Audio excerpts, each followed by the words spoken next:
Hello friends, ഇന്നത്തെ എപ്പിസോഡിൽ ശാലിനിയുടെ വീട്ടുമുറ്റത്തേക്ക് വന്നിറങ്ങിയ സുസ്മിത ശാലിനിയെ ശരിക്കും ഭയപ്പെടുത്തുന്ന രീതിയിൽ മുറ്റത്തേക്ക് ഇറങ്ങിയത് ആ രീതിയിലുള്ള സംസാരം തുടർന്നു. ശാലിനി ചോദിച്ചു, നീ വന്നിറങ്ങിയത് മുതൽ നീ ഇങ്ങോട്ട് ഇറങ്ങിയിട്ടുണ്ട് എന്നുള്ള വിവരം മറ്റുള്ളവരെ അറിയിക്കുന്നതിന് വേണ്ടിയുള്ള ഒരു വെടിക്കെട്ടുമായിട്ടാണോ നീ ഇറങ്ങിയത് എന്ന് ചോദിച്ചപ്പോ ഉടനെ സുസ്മിത പറഞ്ഞു, ഏയ് ഞാൻ വെടിക്കെട്ടുമായിട്ടൊന്നും വന്നതല്ല, മറിച്ച് എല്ലാവരെയും ഒന്ന് കാണാൻ, എല്ലാവർക്കും എന്നെ ഓർമ്മയുണ്ടോ എന്ന് ഒന്ന് പരിശോധിക്കാൻ കൂടി വന്നതാണ്. എല്ലാവരുടെ ഓർമ്മകളിൽ നിന്ന് എന്റെ പേര് മാഞ്ഞു പോയിട്ടുണ്ടാവുമല്ലോ, അതൊന്ന് പൊടി തട്ടിയെടുക്കണം. പിന്നെ എത്ര നാളായി ഏതു നേരവും വായിക്ക് റെസ്റ്റ് കിട്ടുന്ന സമയത്തൊക്കെ ശാരദാമ്മ പറയാറുള്ളത് ഈ കുടുംബശ്രീ ഹോട്ടലിനെ കുറിച്ചാണല്ലോ. അങ്ങനെയുള്ള ഈ കുടുംബശ്രീ ഹോട്ടല് ഇതുപോലെ കിടക്കുന്നത് ഒട്ടും സഹിക്കാൻ പറ്റുന്നില്ല. ഇത്ര വലിയ ഒരു പദവിയിൽ ഇരുന്നിട്ടും മകള് ഈ ഒരു ഹോട്ടലിനെ വീണ്ടും പഴയതിനേക്കാൾ മെച്ചപ്പെടുത്തുന്നതിന് വേണ്ടി യാതൊരു ശ്രമവും നടത്തിയില്ലേ? നമ്മൾ വന്ന വഴി മറന്നു പോകരുത് എന്ന് പറയാറുണ്ടല്ലോ. എന്നിട്ടും ശാലിനി മാത്രം എന്താ അങ്ങനെ പെരുമാറുന്നത്? എന്തായാലും ശാലിനി ഇതിനു വേണ്ട നീക്കങ്ങളൊന്നും നടത്തുന്നില്ലെങ്കിൽ ശാരദാമ്മ എന്നോട് പറഞ്ഞാൽ മതി. ഞാൻ ഈ ഒരു ഹോട്ടലിനെ എങ്ങനെ പുനരുദ്ധരിക്കണമെന്ന് ഞാൻ പറഞ്ഞു തരാം. എന്തായാലും ശാലിനി, നീ ഒന്ന് ഓർത്തോ, ഈ കെട്ടിടം ഞാൻ ഇടിച്ചു നിരത്തി അതിനകത്ത് വാഴകൃഷി നടത്തും, നീ നോക്കിക്കോ എന്ന് ശാലിനിയെ വെല്ലുവിളിച്ചുകൊണ്ട് സുസ്മിത പറയുമ്പോ ശാലിനി പറഞ്ഞു, സുസ്മിതെ, ഇവിടെ വരുന്നതൊക്കെ സാധാരണക്കാരായിട്ടുള്ള ആളുകളാണ് ഈ ഹോട്ടലിൽ സ്ഥിരമായി വന്ന് ചായ കുടിക്കാറുള്ളത്. അവരാരും ക്രിമിനലുകളോ അല്ലെങ്കിൽ ജയിലിൽ കിടന്നിട്ടുള്ളവരോ അല്ല. അതുകൊണ്ട് തന്നെ ഈ ഹോട്ടലിലെ ചായക്കുള്ള കടുപ്പവും ഇവിടുത്തെ ചായയും അവർക്ക് ഒരിക്കലും മറക്കാനും കഴിയില്ല എന്ന് പറഞ്ഞു. അപ്പോഴേക്കും ശാരദാമ്മയുടെ സംസാരിച്ചിരുന്ന സുസ്മിത അവിടെ എത്തിയ ശാന്തേശിയോട് ഒരു ചായ എടുത്തോണ്ട് വരാനായി അറിയിച്ചു. ശാന്തേശി അല്പനേരത്തേക്ക് പകച്ചങ്ങനെ നിൽക്കുമ്പോ വീണ്ടും സുസ്മിത ചോദിച്ചു, അല്ല, ഈ ശാന്തേശി എന്താ ഇതുവരെയായിട്ടും ചായ എടുക്കാൻ പോയില്ലേ? ഉടനെ തന്നെ സുസ്മിതയുടെ ആ ചോദ്യം കേട്ടതും ശാന്ത വേഗം തന്നെ ചായ എടുക്കാനായി അകത്തേക്ക് പോയി. ഈ കാഴ്ച കണ്ടതോടെ ശാലിനി പറഞ്ഞു, സുസ്മിതേ, നിന്റെ വരവിന്റെ ലക്ഷ്യം എന്താ, അത് നീ പറ എന്ന് പറഞ്ഞപ്പോ സുസ്മിത പറഞ്ഞു, അങ്ങനെ എന്നെ വേദനിപ്പിച്ചു വിട്ട ആരെയും ഞാൻ അങ്ങനെ വെറുതെ വിടില്ല എന്ന് നിനക്കറിയാവല്ലോ, എന്റെ സ്വഭാവവും അറിയാവുന്നതല്ലേ. അതുകൊണ്ട് തന്നെ എല്ലാവർക്കും ഒരു തിരിച്ചടി ഞാൻ തന്നിരിക്കും. എന്റെ ജീവിതത്തിൽ ഉണ്ടായതിനൊക്കെ തിരിച്ചടി ഞാൻ തരാനാണ് വന്നത് എന്ന് സുസ്മിത ഒരു ഓർമ്മപ്പെടുത്തൽ എന്നോണം ശാലിനിയോട് പറഞ്ഞു. ഉടനെ ശാന്തേശി ചായയുമായി എത്തിയതും ആ ചായ വാങ്ങിച്ച് സുസ്മിത കുടിച്ചു നോക്കുന്നു. എന്നിട്ട് പറഞ്ഞു, ഈ ചായക്ക് അത്ര കടുപ്പം പോരല്ലോ എന്ന് പറഞ്ഞപ്പോ ശാലിനി പറഞ്ഞു, ഇത്രയും കടുപ്പം ആവശ്യമുള്ള ആളുകൾ മാത്രമേ ഇവിടെ വരാറുള്ളൂ, ഇതിൽ കൂടുതൽ കടുപ്പം ഇവിടെ വരുന്ന ഒരാൾക്കും വേണ്ട എന്ന് പറഞ്ഞപ്പോ സുസ്മിത പറഞ്ഞു, ശരി, അത്രയും കടുപ്പം വേണ്ട എങ്കിൽ ഈ ചായ നമുക്ക് ആവശ്യമില്ല. അങ്ങനെയുള്ളപ്പോ പിന്നെ എന്താ ചെയ്യുന്നത്? ഈ ചായ ഭൂമി ദേവിക്ക് കൊടുക്കുമെന്ന് പറഞ്ഞ് ആ ചായ നേരെ നിലത്തേക്ക് ഒഴിച്ചു. അതിനുശേഷം ദേഷ്യത്തോടെ ആ ഗ്ലാസ് നിലത്തേക്ക് വലിച്ചെറിയുന്നു. സുസ്മിത തന്റെ തിരിച്ചുവരവ് എല്ലാവരെയും അറിയിച്ചുകൊണ്ട് അങ്ങനെ ഒരു പ്രകടനം നടത്തി മടങ്ങി കഴിയുമ്പോൾ സുസ്മിത നേരെ ജഗദീപിന്റെ അരികിലേക്ക് എത്തി. തന്റെ വീട്ടിൽ സുഖമായി കിടന്നുറങ്ങുന്ന മൊബൈൽ ഗെയിം കളിച്ചുകൊണ്ടിരിക്കുന്ന ജഗദീപിന്റെ അരികിലേക്ക് എത്തി സുസ്മിത അങ്ങനെ ജഗദീപിനെ നോക്കി നിൽക്കുമ്പോൾ തന്റെ തൊട്ടടുത്താരോ വന്ന് നിന്നു എന്ന് മനസ്സിലാക്കിയ ജഗദീപ് വേഗം എഴുന്നേറ്റ് നോക്കി. അപ്പോഴേക്കും സുസ്മിതയാണെന്ന് കണ്ടതോടെ, സുസ്മിതയോ, വരവ് ഇത്ര പെട്ടെന്ന് ഒരു മുന്നറിയിപ്പ് പോലും ഇല്ലായിരുന്നല്ലോ. സുസ്മിതയുടെ വരവ് ഇങ്ങനെയല്ലായിരുന്നു വേണ്ടിയിരുന്നത്. ശരിക്കും എല്ലാവരെയും ഈ തിരിച്ചുവരവെന്ന് അറിയിക്കേണ്ടതായിരുന്നു എന്ന് സുസ്മിതയോട് ജഗദീപ് അറിയിച്ചപ്പോ ജഗദീപിനോട് സുസ്മിത പറഞ്ഞു, ജഗദീപേ, അങ്ങനെ ഇപ്പോ നീ എന്റെ ചെലവിൽ നീ അങ്ങനെ ഇപ്പോ ആഘോഷങ്ങളൊന്നും നടത്തണ്ട എന്ന് പറഞ്ഞു. അപ്പോഴേക്കും ജഗദീപ് ആലോചിച്ചു, ദൈവമേ, ഇനിയിപ്പോ എന്താ ചെയ്യുക? ഇവളെ എത്രയും വേഗവും ആരെയെങ്കിലും കൊണ്ട് തമ്മി തല്ലിപ്പിച്ച് വീണ്ടും ആ ജയിലിലേക്ക് പറഞ്ഞയച്ചാലേ എനിക്ക് സമാധാനത്തോടെ ഇവിടെ ജീവിക്കാൻ കഴിയും. അതിനെന്താ ഒരു വഴി? അങ്ങനെ ആലോചിച്ച് ജഗദീപ് ഇരിക്കുമ്പോ സുസ്മിത ജഗദീപിനോട് പറഞ്ഞു, നീ വെറുതെ ഇനിയും എനിക്കെതിരായിട്ടുള്ള നീക്കങ്ങൾ നടത്താതിരിക്കുന്നത് നല്ലത് എന്ന് പറഞ്ഞപ്പോ ജഗദീപ് പറഞ്ഞു, അതേ സുസ്മിതേ, നീ ഒരു കാര്യം അറിഞ്ഞോ? നിന്റെ ശത്രുക്കളായിട്ടുള്ള ആളുകൾ എല്ലാവരും ഒന്നിച്ചു എന്നാണ് പറഞ്ഞു കേട്ടത്. അങ്ങനെ എല്ലാവരും ഒത്തൊരുമിച്ച് നിന്നെ അറ്റാക്ക് ചെയ്യാനായിട്ടുള്ള ശ്രമമാണ്. അതിന് നീ ഒരിക്കലും അനുവദിക്കരുത് എന്ന് സുസ്മിത ജഗദീപിനോട് സുസ്മിത സംസാരിക്കുമ്പോ ജഗദീപ് അങ്ങനെ ഒരു മുന്നറിയിപ്പ് സുസ്മിതയ്ക്ക് നൽകുന്നു. ഇത് കേട്ടതും സുസ്മിത പറഞ്ഞു, എനിക്കറിയാം എന്താ ചെയ്യേണ്ടതെന്ന്. അതിന് എന്തൊക്കെ ആർക്കൊക്കെ ഏതൊക്കെ രീതിയിൽ തിരിച്ചടിക്കണമെന്നും വ്യക്തമായി എനിക്കറിയാം എന്ന് സുസ്മിത പറയുമ്പോൾ പെട്ടെന്ന് സുസ്മിതയുടെ ഫോൺ റിങ് ചെയ്തു. ഉടനെ തന്നെ സുസ്മിത കോൾ അറ്റൻഡ് ചെയ്തതും പണ്ട് സുസ്മിതയ്ക്ക് ഇൻഫർമേഷൻ പാസ് ചെയ്തിരുന്ന നേഴ്സായിരുന്ന ദിവ്യയുടെ അനുജത്തെയും നിർമ്മലയായിരുന്നു വിളിച്ചിരുന്നത്. സുസ്മിത മാഡം, ഞാൻ നിർമ്മലയാണെന്ന് പറഞ്ഞതും ഉടനെ ഏത് നിർമ്മല എന്ന രീതിയിൽ സുസ്മിതയെന്ന് ആലോചിച്ചതും ഉടനെ നിർമ്മല തന്നെ പരിചയപ്പെടുത്തി. നമ്മൾ തമ്മിൽ കണ്ടിട്ടുണ്ട് മാഡം, ഇതിനു മുൻപ് നമ്മൾ തമ്മിൽ ഒരു വട്ടം കണ്ടതാണ് എന്നറിയിച്ചു. ഉടനെ സുസ്മിത പറഞ്ഞു, ഓ എനിക്ക് മനസ്സിലായി, ദിവ്യയുടെ അനുജത്തി അല്ലെ, എന്താ നിന്റെ ആവശ്യം, എന്തിനാ നീ ഇപ്പൊ വിളിച്ചത് എന്ന് ചോദിച്ചപ്പോ ഞാനൊരു പ്രധാനപ്പെട്ട ഒരു ഇൻഫർമേഷൻ മാഡത്തിന് പാസ് ചെയ്യാനാണ് വിളിച്ചത്, അതിന് എനിക്ക് കുറച്ച് പണം തരേണ്ടി വരും എന്ന് പറഞ്ഞപ്പോ ഉടനെ സുസ്മിത ചോദിച്ചു, നിന്റെ സംസാരത്തിന്റെ ടോണ് കേട്ടപ്പോ തന്നെ എനിക്ക് കാര്യം മനസ്സിലായിരുന്നു. അല്ല, എത്ര രൂപയാണ് നിനക്ക് വേണ്ടത്, അതാദ്യം നീ പറ എന്ന് പറഞ്ഞപ്പോ ഉടനെ നിർമ്മല പറഞ്ഞു, ഞാൻ തരാൻ പോകുന്ന ഇൻഫർമേഷൻ 30 ലക്ഷത്തിന്റെ അത്രയും വാല്യൂ ഉള്ളതാണ്, എന്നാൽ എനിക്ക് വെറും 10 ലക്ഷം രൂപ മാത്രം മതി എന്ന് പറഞ്ഞപ്പോ സുസ്മിത പറഞ്ഞു, എന്നാ എനിക്ക് താല്പര്യമില്ല, നീ ഫോൺ വെച്ചോ എന്ന് പറഞ്ഞ് സുസ്മിത ഫോൺ വെച്ചോളാനായി നിർമ്മലയോട് അറിയിച്ചതും നിർമ്മല പറഞ്ഞു, എന്നാ മേഡം, എന്റെ കയ്യിലുള്ള ഇൻഫർമേഷൻ അത് ശാലിനിയുടെയും വിഷ്ണുവിന്റെയും ശ്യാമയുടെയും അങ്ങനെ 3 പേരുടെയും ജീവിതം ഒരുപോലെ തകർത്ത് കളയുന്നതാണ്. എന്താ ആ ഒരു ന്യൂസ്, ആ ഒരു ഇൻഫർമേഷൻ മേഡത്തിന് വേണ്ടെന്നാണോ എന്ന് അന്വേഷിച്ചു. അത് കേട്ടതും സുസ്മിത പറഞ്ഞു, ശരി, തയ്യാർ, എവിടെ വെച്ച് കാണാം, എവിടെയാണ് ഞാൻ വരേണ്ടത് എന്ന് അന്വേഷിച്ചു. ഞാൻ ഉടനെ തന്നെ മേഡത്തിനെ വന്ന് കണ്ടോളാം എന്ന് പറഞ്ഞ് നിർമ്മല ഫോൺ വെച്ചു. ജഗദീപ് കൃത്യമായി തന്നെ അത് ആരാണ് വിളിച്ചത് എന്ന് കാതോർത്ത് ശ്രദ്ധിച്ചിട്ടും അയാളെ കുറിച്ച് കൂടുതൽ ഡീറ്റെയിൽസ് ഒന്നും അറിയാൻ കഴിഞ്ഞില്ലെങ്കിലും ഒരു നേഴ്സ് ആണെന്നും നിർമ്മല എന്ന പേരെന്നും മാത്രം മനസ്സിലാക്കി. ഇതേ സമയത്ത് വിഷ്ണുവിന്റെ അരികിലേക്ക് പപ്പിമോൾ വരുമ്പോ വിഷ്ണു വലിയ ആലോചനയിൽ മുഴുകിയിരിക്കുന്നു. വിഷ്ണു സത്യയെക്കുറിച്ചായിരുന്നു ചിന്തിച്ചത്. ശാലിനി സത്യാമ്മയോട് പറഞ്ഞ കാര്യങ്ങൾ സത്യയുടെ അച്ഛനെ കുറിച്ച് ചോദിച്ചപ്പോ ശാലിനി പറഞ്ഞത് ഇത് സത്യാമ്മയുടെ പേരക്കുട്ടിയാണെന്നും ഒരേ രക്തമാണെന്നും ഒരേ ചോരയാണെന്നും ഒക്കെ പറഞ്ഞത്. അന്നത്തെ ആ വാക്കുകൾ കേൾക്കുമ്പോ സത്യാമ്മയുടെ പേരക്കുട്ടി എന്ന് പറഞ്ഞാൽ സത്യ എന്റെ മകളാണ് എന്നാണ് അതിൽ നിന്ന് മനസ്സിലാക്കേണ്ടത്. അല്ലെങ്കിൽ ശാലിനിയുടെ കുഞ്ഞല്ല സത്യ. ഇതിൽ ഏതാണ് സത്യം എന്നുള്ള കാര്യം ഉടനെ കണ്ടെത്തണം. എന്നാൽ മാത്രമേ എന്റെയും ശാലിനിയുടെയും ഒരുമിച്ചുള്ള ഒരു ജീവിതം സാധ്യമാകൂ എന്ന് വിഷ്ണു തീരുമാനിച്ചു. അതിനെന്താണ് പോംവഴി എന്ന് വിഷ്ണു ആലോചിച്ചിരിക്കുമ്പോഴാണ് പപ്പി മോൾ അവിടേക്ക് എത്തിയത്.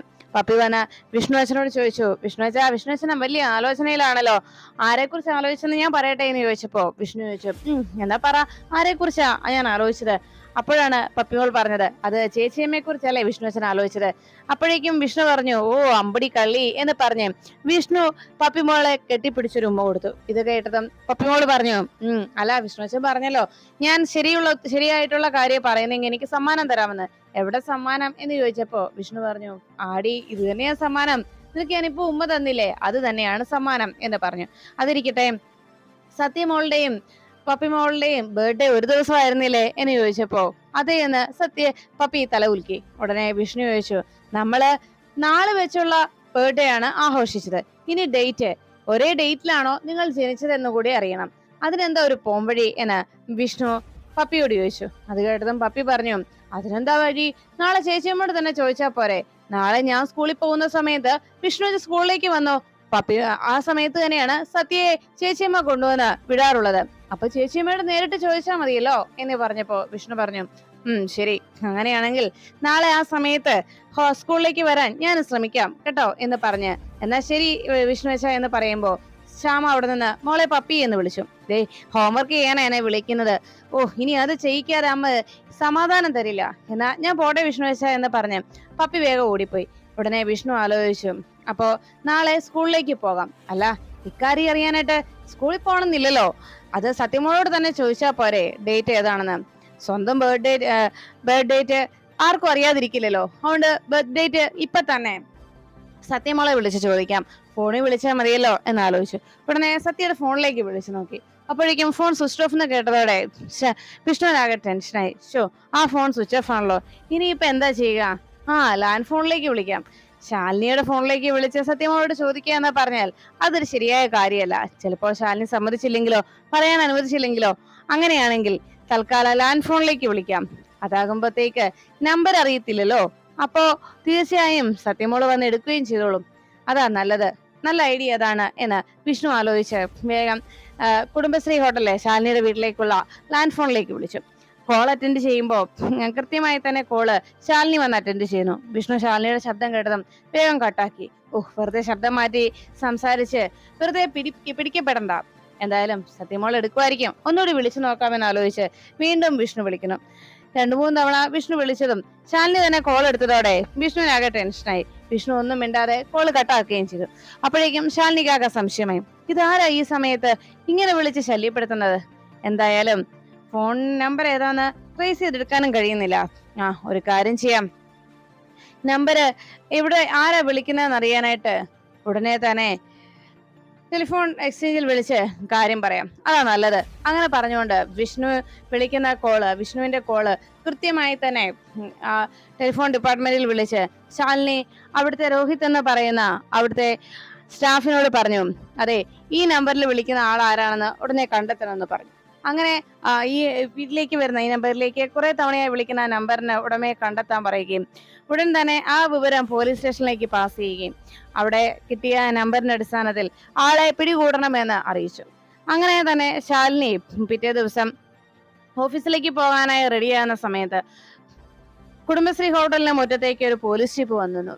ഇത് ആരായിരിക്കും എന്ന രീതിയിൽ ശാലിനി നോക്കുമ്പോൾ പോലീസ് ജീപ്പിൽ നിന്ന് ഒരാള് SI വേഗം പുറത്തേക്ക് ഇറങ്ങി വന്നിട്ട് ശാലിനിയുടെ അരികിൽ ചെന്നിട്ട് പറഞ്ഞു, മേഡത്തിന്റെ ഇന്നലത്തെ കംപ്ലൈന്റ് അനുസരിച്ച് മേഡം പറഞ്ഞ ആ നമ്പറിന് ഉടമ ആളെ ഞങ്ങൾ പിടികൂടിയിട്ടുണ്ട്.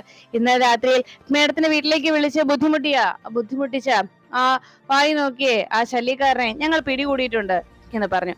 അത് കേട്ടതും ശാലിനി ആരാണെന്ന് അറിയാനുള്ള ആകാംക്ഷയോടെ പുറത്തേക്ക് ഇറങ്ങി വന്നു. അപ്പോഴേക്കും ഇങ്ങോട്ട് ഇറക്കിക്കൊണ്ട് വാടോ എന്ന് കോൺസ്റ്റബിളിനോട് ആ പുതിയ SI അറിയിച്ചു. ഉടനെ കോൺസ്റ്റബിൾ ആളെ പിടിച്ച് ജീപ്പിൽ നിന്ന് ഇറക്കി. വിഷ്ണു പുറത്തേക്ക് ഇറങ്ങിയതും തന്റെ മുഖം ടവല് കൊണ്ട് മൂടി വെച്ചു. അങ്ങനെ മുഖം മൂടി ടവല് കൊണ്ട് ഇങ്ങനെ പൊത്തി പിടിച്ചുകൊണ്ട് പുറത്തേക്ക് ഇങ്ങനെ പതുക്കെ നടന്നു വരുന്നത് കണ്ട് ശാലിനി ആകെ സംശയിച്ചു. ഇതാരാണ് എന്ന രീതിയിൽ ശാലിനി ഇങ്ങനെ നോക്കുമ്പോൾ വിഷ്ണുവിന്റെ ആ മൊത്തത്തിലുള്ള ശരീരം മുഴുവൻ ഏകദേശം കണ്ടതോടെ ശാലിനിക്ക് വിഷ്ണു ആണെന്നൊരു സംശയം തോന്നി. അപ്പോഴേക്കും മുഖം മറച്ചു വെച്ചേക്കുന്നത് കൊണ്ട് ശാലിനിക്ക് ആകെ ഡൗട്ട് അടിച്ചു. ഉടനെ തന്നെ ശാലിനിയുടെ മുന്നിലേക്ക് വിഷ്ണുവിനെ കൂട്ടിക്കൊണ്ട് വന്നിട്ട് SI പറഞ്ഞു, എടാ അവന്റെ മുഖത്തെ ആ ടവലങ്ങ് മാറ്ററോ, അവനെ പൂവാലനായിട്ട് നടക്കുകയല്ലേ, അതും കളക്ടർ മേഡത്തിന്റെ വീട്ടിലേക്കാ രാത്രി വിളിച്ച് അവൻ ശല്യപ്പെടുത്തുന്നത്, അവന് ശരിക്കും കൊടുക്കാൻ സമ്മാനം, ആദ്യം മേഡം അവന്റെ മുഖം ഒന്ന് കാണട്ടെ എന്ന് പറഞ്ഞു. ഇത് കേട്ടതും ശാലിനിയുടെ അരികിലേക്ക് വന്ന വിഷ്ണു മുഖം കാണിക്കാൻ മടികാട്ടി. അപ്പോഴേക്കും കോൺസ്റ്റബിൾ പറഞ്ഞു, മാറ്റാ നിന്റെ ടവല് എന്ന് പറഞ്ഞു. വിഷ്ണു ഇല്ലാന്ന് തല കുലുക്കി. ഉടനെ വിഷ്ണുവിന്റെ കയ്യിൽ നിന്ന് ആ ടവല് ബലമായി കോൺസ്റ്റബിൾ പിടിച്ചു മാറ്റുന്നു. അപ്പോഴേക്കും ചിരിച്ചുകൊണ്ട് നിൽക്കുന്ന വിഷ്ണുവിനെ കണ്ടതോടെ ശാലിനി ആകെ ഞെട്ടി. ഉടനെ SI പറഞ്ഞു, കണ്ടില്ലേ മേഡം, മേഡത്തെ മേഡത്തിന്റെ വീട്ടിലേക്ക് വിളിച്ച് ശല്യപ്പെടുത്തിയത് ഇവനാണ്. ഇവനോട് ചോദിച്ചപ്പോ ഇവൻ ഒരക്ഷരവും മിണ്ടുന്നില്ല. എന്താ മേഡം ചെയ്യേണ്ടത്? ഇവനെ ലോക്കപ്പിൽ കൊണ്ടുപോയി നന്നായിട്ട് പൂശിട്ടെ എന്ന് പറഞ്ഞപ്പോ ശാലിനി ആകെ അന്തിച്ചു നിൽക്കുകയാണ്. ഉടനെ വിഷ്ണു ഒന്നും മിണ്ടാതെ നിൽക്കുമ്പോൾ ഉടനെ ശാലിനി പറഞ്ഞു, അതൊന്നും വേണ്ട, ഇത് പ്രശ്നമൊന്നുമില്ല എന്ന് പറഞ്ഞപ്പോ ഉടനെ SI പറഞ്ഞു, അയ്യോ മേഡം, ഞാൻ ഈ ഡിപ്പാർട്ട്മെന്റിലേക്ക് ഞാൻ ആദ്യമായിട്ടാണ് ഈ ചാർജ് എടുത്ത് വന്നിരിക്കുന്നത്. എൻ്റെ ഫസ്റ്റ് അപ്പോയിൻമെന്റ് ആണ്, എൻ്റെ ആദ്യത്തെ കേസും. മേഡം ഇതിൽ ഇങ്ങനെ ഒരു നിലപാട് എടുക്കരുത് മേഡം എന്ന് പറയുമ്പോൾ ശാലിനി പറഞ്ഞു, പ്രശ്നമൊന്നുമില്ല, അങ്ങനെയുള്ള കുഴപ്പങ്ങളൊന്നും നിലവിലില്ല, ഇപ്പോൾ പ്രശ്നമൊന്നുമില്ല, തൽക്കാലം ഈ കുഴപ്പങ്ങളൊന്നും കൈകാര്യം ചെയ്യാൻ അല്ലെങ്കിൽ ഈ ഒരു കേസ് തൽക്കാലം മുന്നോട്ട് കൊണ്ടുപോകണ്ട, ആളെ വിട്ടയച്ചേക്ക് എന്ന് പറഞ്ഞു. വിഷ്ണു അപ്പോഴേക്കും ശാലിനിയെ നോക്കി ഒന്ന് ചിരിച്ചിട്ട് ആ കോൺസ്റ്റബിളിന്റെ കൂടെ പോന്നു.